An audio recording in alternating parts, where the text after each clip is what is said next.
My name is Hemant Oberoi and I am a chef. The thing I know best is cooking, so I try to spread joy through my food. I want not only the taste of food to capture imaginations, but also the sound, the look, the feel, and the scent. That's what motivates me to experiment with the food. Now, people's expectation from me has reached sky high. Most of the times, I don't disappoint. But there are times in my life where even my skills were tested to its limits.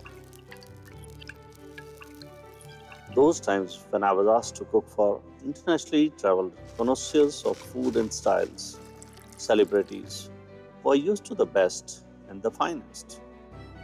What could one cook for them has indeed been a challenge. That's when I had to dive into my innermost creativity and outdo even my best. It's in these circumstances that I have come out with some of my most celebrated dishes. So let me share my experiences and journeys into some of my most iconic dishes.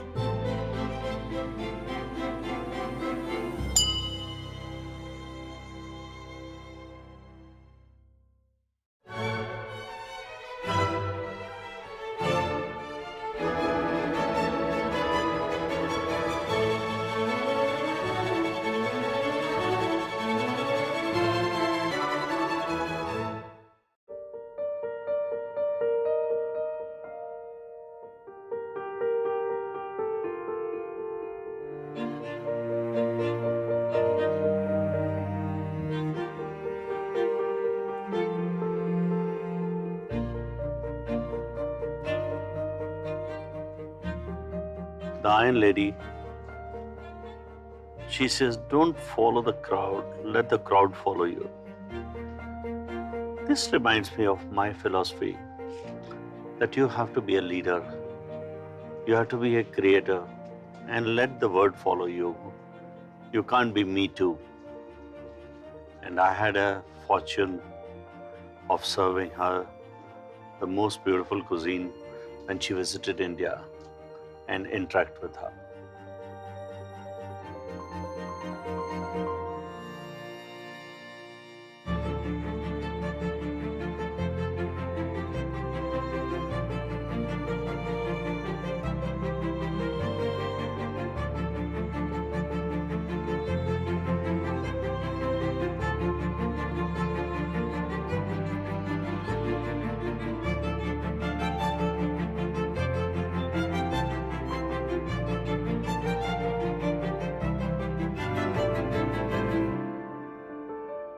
About 10 days before her arrival, we got the information through the Ministry of External Affairs that the Iron Lady will be visiting us. Then we started thinking about the whole procedure, what to make, what not to make. Way back, I think in early 2000, some of my foreign friends had come and they wanted me to take them to Dhobi Ghat, which I had never been in Mumbai. Living in Mumbai, I had never been. So I took them to show Dhobi Ghat.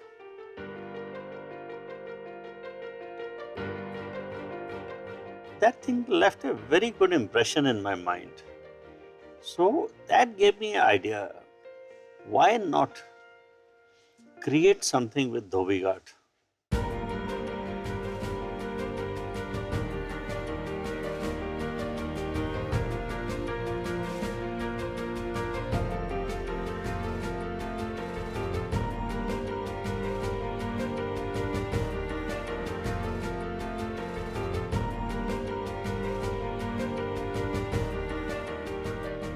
The irons, beautiful irons we are using. When we can steam the clothes and the steam comes out, why can't we steam the food? And With the steam pressure, the food is cooked.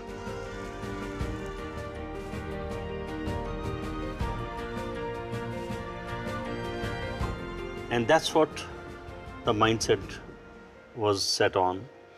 And I started thinking about the whole process. Guys, I've got your iron today. I think what you should do is get some meats, thinly sliced.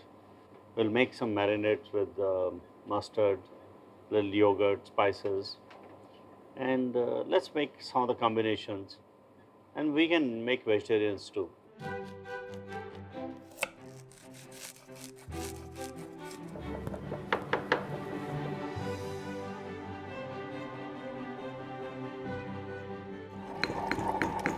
We tried out a lot of marinations, a lot of different things with chicken, lamb, vegetables, seafood, and created different things.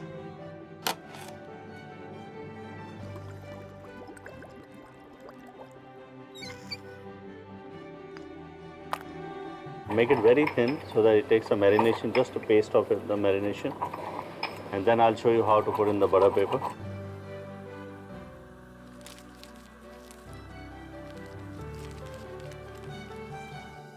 It is very tricky to first to try out a lot of marinations, then pick up the right one. Very thinly sliced. So the moment I'll apply the pressure, it will flatten out. So I have to literally hold it in the hand in such a way it doesn't put too much of pressure on this.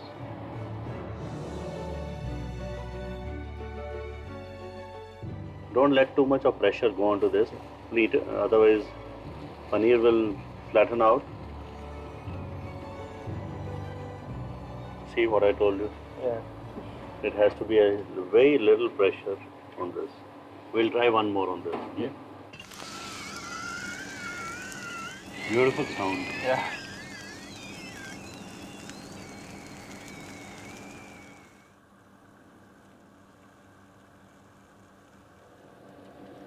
And you can have a look at it. If you feel still a little bit is, see, it's almost done. You can take out the flake of the fish.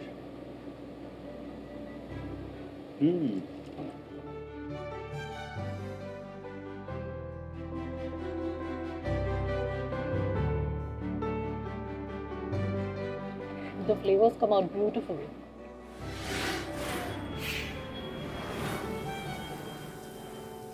Since she was called a Iron Lady, and I was already thinking of this cuisine, so I thought, let me call it a Iron Cuisine only.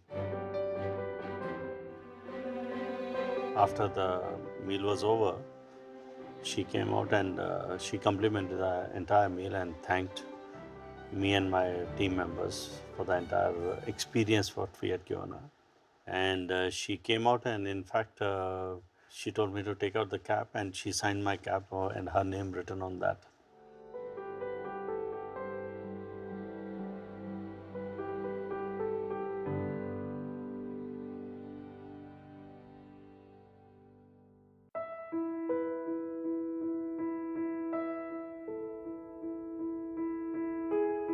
Sometimes you wonder what's there in the pot.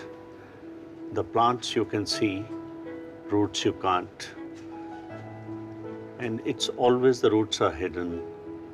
I wonder, why can't we have the glass pots where the roots can be seen, the reality can be seen? My life has been all about innovations and inventions. And I wanted the people to see what the food looks like, how it is so well presented. That's why from khad cuisine to tandoors to even the iron cuisine, everything was brought to the table. And we brought even the fulka trolley to the table so that people can see how the fulkas can be made.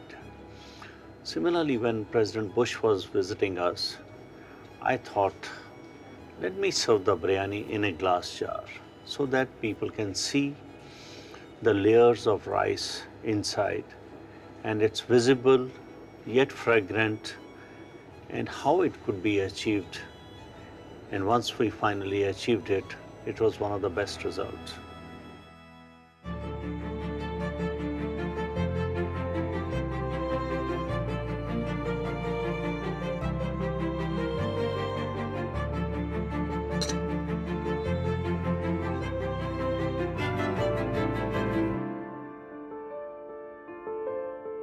When President Bush was visiting us, we were told that he loves Chinese food. When he went to China, he loved the Chinese food. That is the time we thought, let's give him at least the main course, which is very Indian. Because he had never probably would have tasted a good biryani back home also. So that's why the whole concept of the biryani came.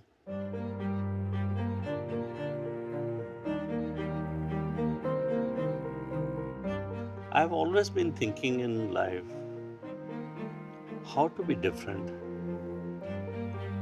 and how visually we can make the food so interesting that people are eating with their eyes today. People do not understand what goes in making a biryani. They enjoy eating the biryani, they do not know the process. And I thought if I do the same process in a glass bowl, at least they will realize how the heat travels, how the rice is cooked, how aroma of the saffron penetrates, and the mint or the coriander and the garam masala, how it remains within the biryani. And the bowl shape, it plays a very important role. So the heat travels and it comes back in cycles. So the flavors remain within the bowl. It doesn't go out.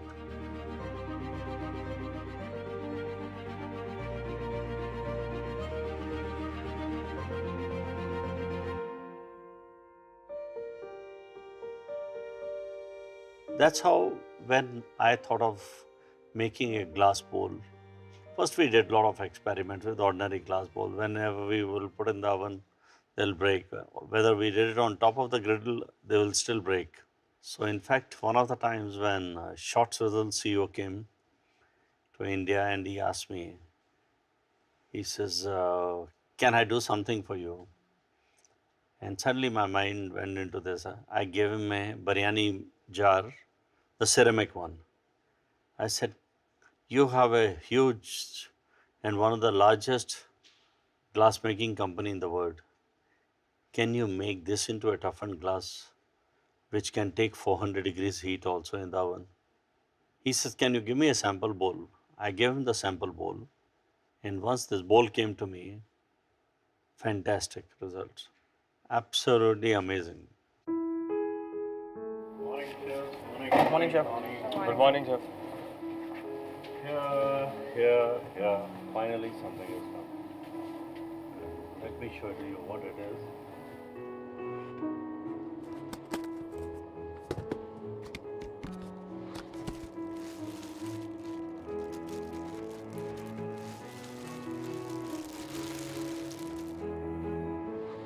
Finally it's made. This bowl is heat proof till about 450 degrees. It took us almost 2 months after I got the consignment of the bowls to keep on doing the trials. And once we were satisfied with the trials after 2 months or so, I said, now you can put the biryani bowls into circulation and let's start the biryani.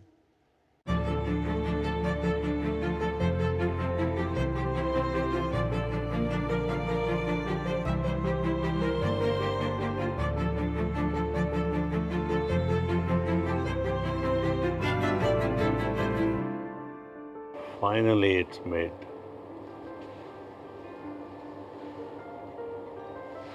Guys, this is like dream come true. This bowl is heat proof till about 450 degrees. Everybody can see the biryani. Everybody can see the meat, the rice, how it rises, how aroma will come out. So what you do is, Neha, can you take the meat, start marinating them?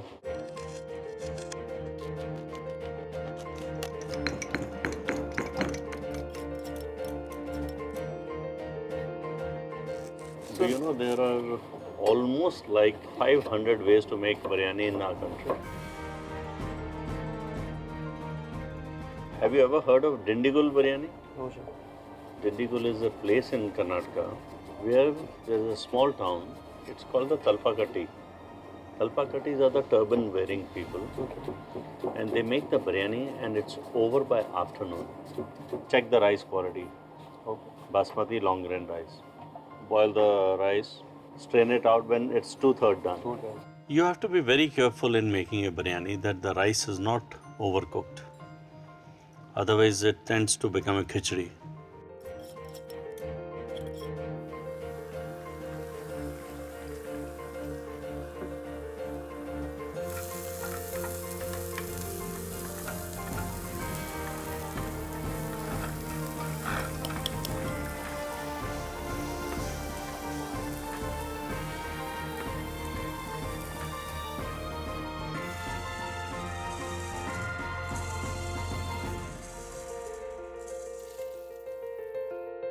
While making the biryani, it's very important. First is the flavors of the quality of rice, the quality of meat, and how well you have cooked the meat, how the meat extract and what the stock of the meat is reduced, and the same stock is being used to make the biryani. So that only imparts the flavor to the rice, and it circles around, the aroma circle around in the bowl by itself.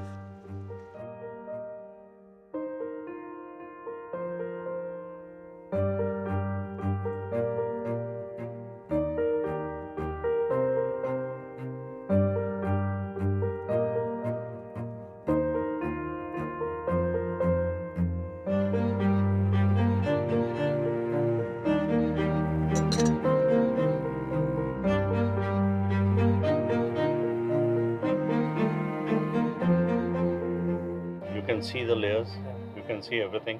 What we are going to do is, we are going to keep it right on top of this and let it be on dum for at least about 25 to 30 minutes. Yeah, after 30 minutes you will see the aromas rising. It will be within the biryani. The rice will get all the flavors and then enjoy.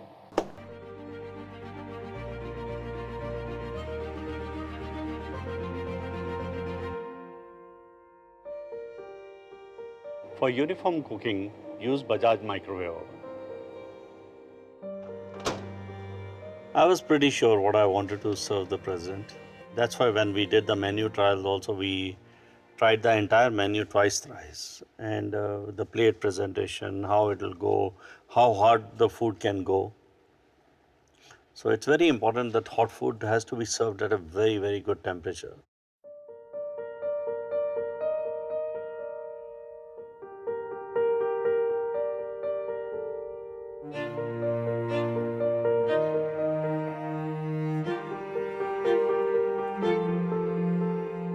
When he was at the table and I could watch him, and he was eating directly with a spoon from the bowl. And that was, I think, one of the moments where what you enjoy the most, when you see people digging into the biryani bowl and eating directly from there. And in fact, he was very complimentary about the meal, and he walked towards us when we were standing to say, "Thank you, chef. Thank you for a lovely meal."